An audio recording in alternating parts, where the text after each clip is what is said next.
amigos del Congreso de la Nación, veo acá muchos senadores, senadoras, diputados, realmente personas que yo sé que les interesa la educación en el Paraguay, que le han dedicado gran parte de su vida a contribuir en diferentes ámbitos, a todos los rectores de universidades públicas, universidades privadas. Realmente les agradezco que nos acompañen esta mañana, donde no solamente estamos inaugurando, lanzando el registro único de los estudiantes, que por sí tiene un mérito tremendo.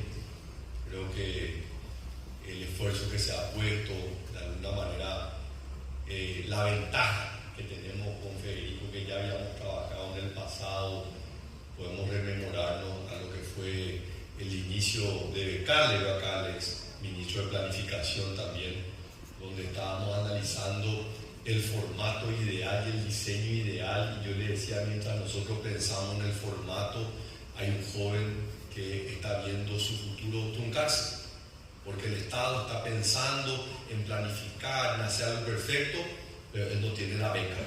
Entonces le dije, tenemos 30 días para lanzar el programa, cuando pensamos que íbamos a tardar un año, así que yo creo que Federico, digo, no voy a correr el mismo riesgo, voy a lanzar nomás ya esto y trabajar, así que te felicito, Fede, un placer trabajar contigo y el trabajo que estás haciendo dentro del Ministerio de Educación y por supuesto el apoyo a una institución que para mí es fundamental para el Paraguay, que queremos construir todos los paraguayos. Por eso tener a una persona como Luis es una gran satisfacción para mí, un gran compañero, Luis. Te agradezco por el trabajo, el esfuerzo. Y hoy lo que estamos haciendo, plantando este mojón o esta bandera, en realidad lo que busca es compartir una visión. Y la visión es, a nosotros nos interesa la educación superior. Creemos que es una prioridad, creemos que es una responsabilidad indelegable. Y ya me habrán escuchado muchas veces hablar de nuestro proceso de evolución. Yo soy un apasionado de la historia, trato de comprender de dónde venimos, para poder también tener una mirada más justa, porque somos siempre muy ligeros para decir, estamos súper mal, esto es un desastre. Bueno, tenemos que saber de dónde venimos.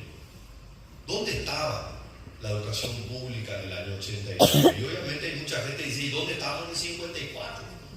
Entonces cada uno tiene algo de qué colaborar, pero nuestra historia reciente nos muestra que la oferta educativa en el año 89 era muy acotada. Y escuchábamos innumerables anécdotas de personas de edad avanzada que decían, bueno, yo hice hasta el tercer grado, porque ya en el cuarto grado en mi ciudad no había el cuarto grado, tenía que mudarme a otra ciudad o tenía que irme a la capital, con lo que eso implicaba. Entonces el gran desafío en el 89 fue poder expandir la educación y nos concentramos en la educación básica, que haya escuelas, que haya maestros, y lastimosamente no teníamos los institutos de formación y salimos a contratar muchas veces. En el camino fuimos aprendiendo, en el camino fuimos mejorando, y hace unos años cuando nos empezamos a querer evaluar a nivel internacional y nos encontramos que la educación que estamos cumpliendo con la cantidad, porque tenemos la cobertura o estamos cerca de cumplir con la cobertura, pero no tenemos la calidad de la educación. Y empezamos a mirar sobre cómo mejoramos, cómo le remuneramos mejor a los docentes, cómo le damos mejor formación, mejor capacitación, cómo trabajamos en una carrera que les dé previsibilidad. Y esto ha sido progreso que hemos hecho a lo largo de 30 años en el Paraguay. Y la universidad superior, la educación superior y las universidades fueron por su propio camino. Y fueron por su propio camino, y digo esto en el buen sentido, donde también tuvieron la posibilidad que muchas veces no tenían antes del 89, donde muchas veces las universidades fueron de alguna manera mal utilizadas o limitando el potencial que tenía la academia, que tiene una responsabilidad tremenda en el desarrollo de un país. No hay país desarrollado que no tenga un sector académico fuerte, no existe. Está prácticamente asociado uno a uno. Si uno quiere encontrar un país desarrollado, innecesariamente va a encontrar sistemas educativos sólidos. Y esto se dio de alguna manera divorciado. El gobierno, por un lado, los ministros de educación concentrándose en la educación básica, media, y las universidades con un sistema casi de autorregulación.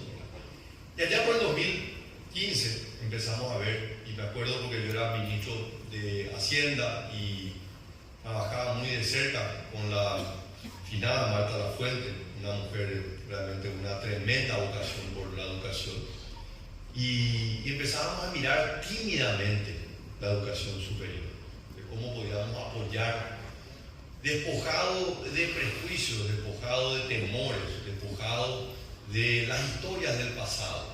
Simplemente decir, a nosotros nos interesa la educación superior. A mí me interesa la educación superior. Por eso cuando en el 2023, hace 11 meses, me tocó asumir este cargo de enorme responsabilidad, yo puse la mirada en la educación superior. Me fui a la Universidad Nacional, me he reunido con la mayoría de los rectores de las universidades públicas del interior, me he reunido con los rectores de las universidades privadas para transmitirle que me interesa la educación superior, que yo como presidente no le voy a dar la espalda a la educación superior, que quiero invertir en la educación superior, que quiero que mejore la calidad de la inversión, que quiero que tengamos un diálogo mucho más constructivo en el proceso de aprobación presupuestaria, y muchos de los legisladores saben de lo que les hablo, donde muchas veces ese divorcio entre el gobierno y las universidades le lleva a los rectores a tener que deambular prácticamente rogando por sus presupuestos cada diciembre. ¿Por qué tenemos que hacer eso? ¿Qué nos impide poder sentarnos a trabajar? Nada. Nos impiden muchas veces las barreras mentales que nos ponemos, los prejuicios que tenemos. Y este evento lo que busca es plantar esa bandera. Nos interesa la educación superior, nos interesa en el buen sentido, nos interesa de manera constructiva, de manera positiva. Sabemos que tenemos que invertir más, pero también sabemos que este es un enorme potencial para el Paraguay, porque no son solamente los 400.000 jóvenes que hoy están dentro del sistema de educación superior, sino los miles, millones que todavía están esperando en cola para poder ingresar.